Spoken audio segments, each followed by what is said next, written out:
Hello friends, मैं अमन आप सभी का स्वागत करता हूं अपने YouTube channel all in one classes 4G में। तो चलिए आज हम बात करेंगे 14 फरवरी से संबंधित करंट अफेयर की। तो बिना किसी देरी के इसको स्टार्ट करते हैं। ये है 14 फरवरी 2023। तो पहला जो क्वेश्चन है वो ये है कि विश्व रेडियो दिवस कब मनाया जाता है। तो विश्व रेडियो दिवस मनाया जाता है हर साल 13 फरवरी को। ठीक, उससे पहले हम बात आगे वाले क्वेश्चनों को देखने से पहले मैं बात करना चाहूँगा कि आज जो तारीख है यानी कि 14 फरवरी, उस दिन क्या हुआ था। तो ये भारतीय इतिहास में अब ये शामिल हो चुका है 14 फरवरी as a black day. Black day क्यों, इसके बारे में आपको सभी को पता होगा। आपको एक तारीख याद आ रही होगी जिसका नाम है 14 फरवरी 2019। तो 14 फरवरी 2019 को क्या हुआ था कि एक जगह है जिसका नाम है पुलवामा। तो पुलवामा में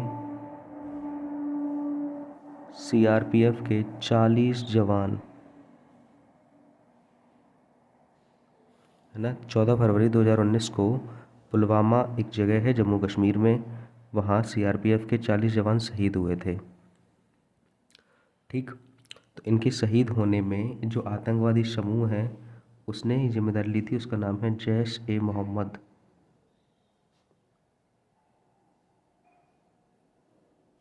किसने जिम्मेदारी ली थी?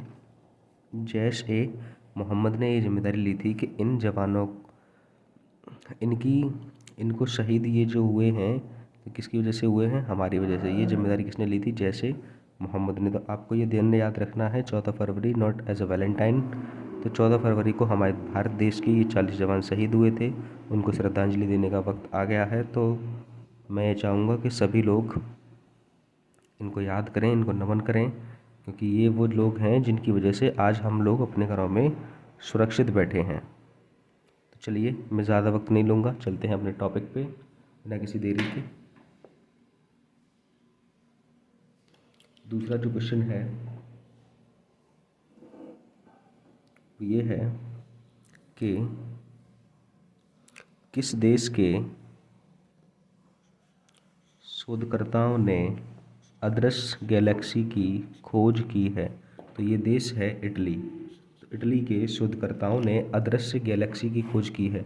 अदृश्य का मतलब ऐसा नहीं कि ये दिखाई नहीं देती, इसका मतलब ये यहाँ लगाया गया है सेंस कि इस जो गैलेक्सी का जो प्रकाश है वो पृथ्वी तक नहीं पहुँचता है। तो इसका मतलब सीधा सा बात है कि ये दिखाई नहीं देता है। ठीक है, इसीलिए इसको बोलते हैं अदृश्य गैलेक्सी। अगर हम बात करें अब इटली की, तो इटली की कैपिटल क्या है? इटली की कैपिटल है रोम, करेंसी है यूरो, और प्राइम मिनिस्टर है यहाँ के जियोर्जिया मेलोनी। कौन है? Giorgia Meloni. ठीक, बात करें अगले प्रश्न की, तो अगला प्रश्न है कि HAL यानी हिंदुस्तान एरोनॉटिक्स लिमिटेड ने किस देश को पहला उन्नत हल्का हेलीकॉप्टर मार्क 3 दिया है? तो ये देश जो है उस देश का नाम है मॉरिशस। अब बात करें अगर मॉरिशस की, तो मॉरिशस की कैपिटल क्या है? इसकी कैपिटल है पोर्ट लुइस। यहाँ की करेंसी है रुपी, और यहाँ के जो प्रेजेंट टाइम पे प्राइम मिनिस्टर हैं उनका नाम है प्रवीण जगन्नाथ। ठीक है, नाम आपको याद रखना है, इनका नाम क्या है? प्रवीण जगन्नाथ। बात करें अगर अगले प्रश्न की, तो अगला प्रश्न है कि पहली फॉर्मूला ई रेस किसने जीती है? तो पहली फॉर्मूला ई रेस किसने जीती है? इनका नाम है जीन एरिक वर्गेन। क्या नाम है इनका? इनका नाम है जीन एरिक वर्गेन। बात करते हैं अगले प्रश्न की, तो अगला प्रश्न है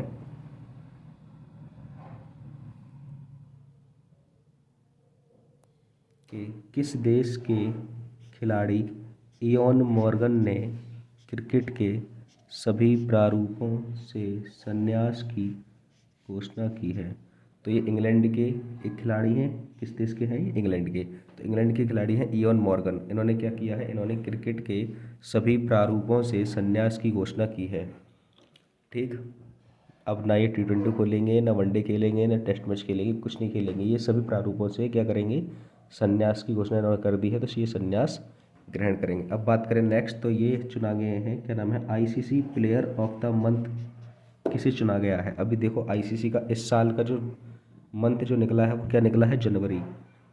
यानी कि ये किस महीने के हैं? जनवरी महीने के। इनको जनवरी महीने के लिए इन्हें चुना गया है। क्रिकेटर का नाम बाद में देखते हैं, पहले बात करते हैं ICC। तो ICC क्या है? ICC की फुल फॉर्म देख लेते हैं क्या है। इसकी फुल फॉर्म है इंटरनेशनल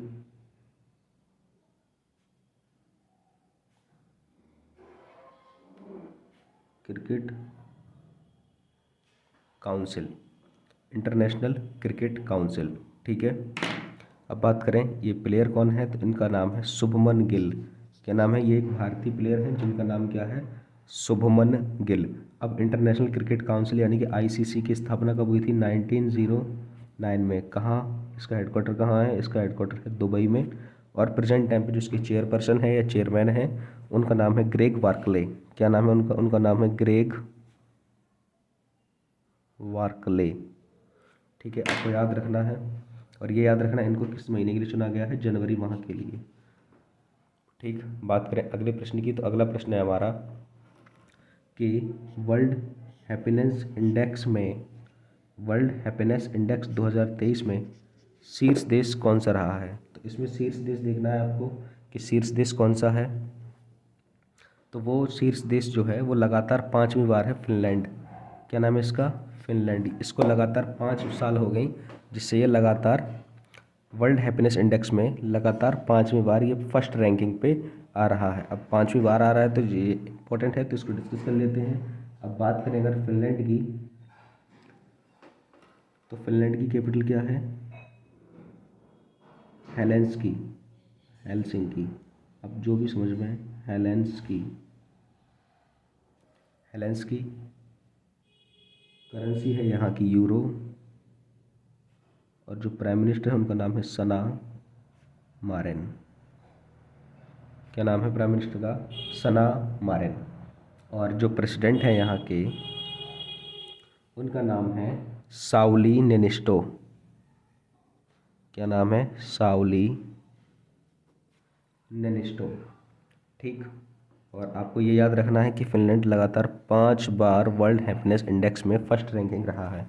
अब बात करें एक करी जाए अगर इंडिया की, तो भारत किस नंबर पे है? तो भारत है 136, यानी 136वें नंबर पर। चलते हैं अगले प्रश्न की ओर। तो अगला प्रश्न है कि यूनेस्को शांति पुरस्कार से किसे सम्मानित किया गया है?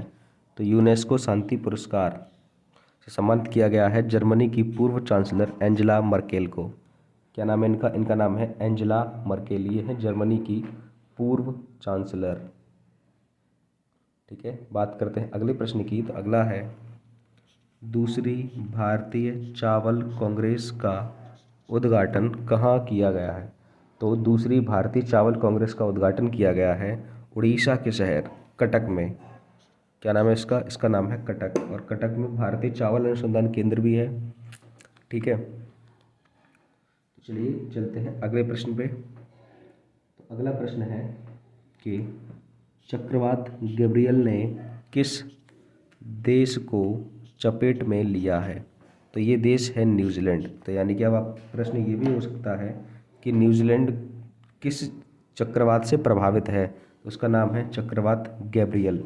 बात अगर करें न्यूजीलैंड की,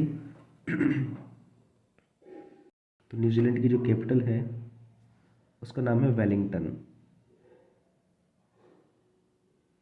क्या नाम है? वेलिंगटन। यहाँ की जो करेंसी है वो है डॉलर, न्यूजीलैंडियन डॉलर। और यहाँ की जो प्राइम मिनिस्टर है उसका नाम है क्रिस हिपकिंस। प्राइम मिनिस्टर का नाम क्या है? क्रिस हिपकिंस, ठीक है। चलते हैं अगले प्रश्न पे। तो अगला प्रश्न है कि राष्ट्रीय राष्ट्रीय रैंकिंग तीरंदाजी टूर्नामेंट में पुरुष रिकर्व का खिताब किसने जीता है? तो राष्ट्रीय रैंकिंग तीरंदाजी टूर्नामेंट में पुरुष रिकर्व का खिताब जो जीता है वो जीता है तरुणदीप राय ने। किसने जीता है? तरुणदीप राय। बात करें अगले प्रश्न की, तो अगला प्रश्न है कि महाराष्ट्र भूषण पुरस्कार से किसे सम्मानित किया गया है? तो ये एक सामाजिक कार्यकर्ता है महाराष्ट्र में जिनका नाम है अप्पा साहेब धर्माधिकारी।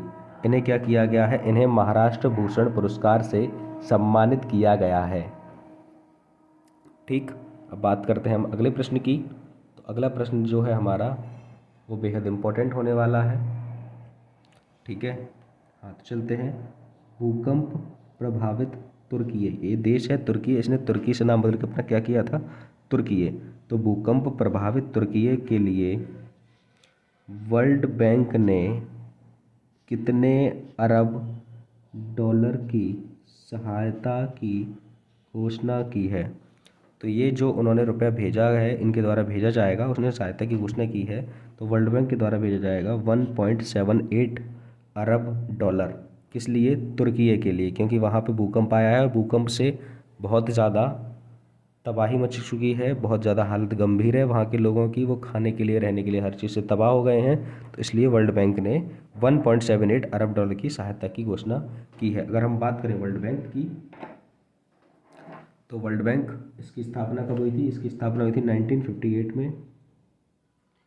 इसका हेडक्वार्टर कहाँ है? हेडक्वार्टर है वॉशिंगटन डीसी में, वॉशिंगटन डीसी।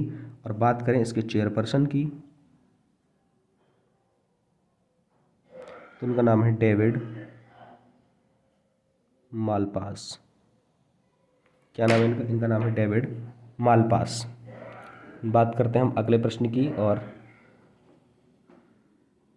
निकोस क्रिस्टोडोलाइट्स को किस देश के नए राष्ट्रपति के रूप में चुना गया है? यानी कि निकोस क्रिस्टोडोलाइट्स किस देश के नए राष्ट्रपति बने हैं? तो वो देश है साइप्रस। क्या नाम है इसका? इसका नाम है साइप्रस। अब बात करें साइप्रस, तो साइप्रस की कैपिटल है Nicosia.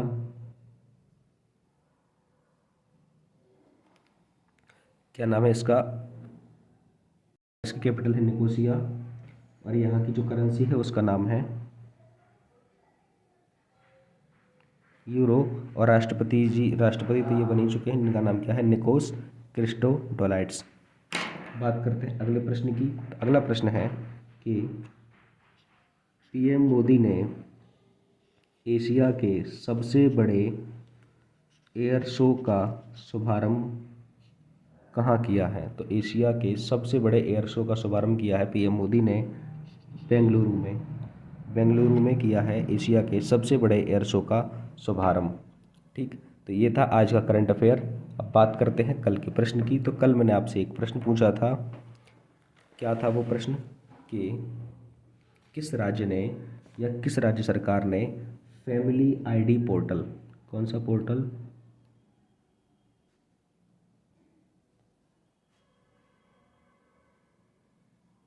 Family ID portal launch किया है?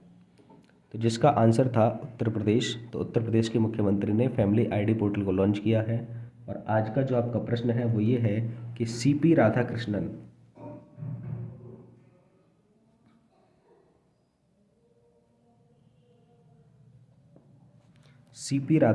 को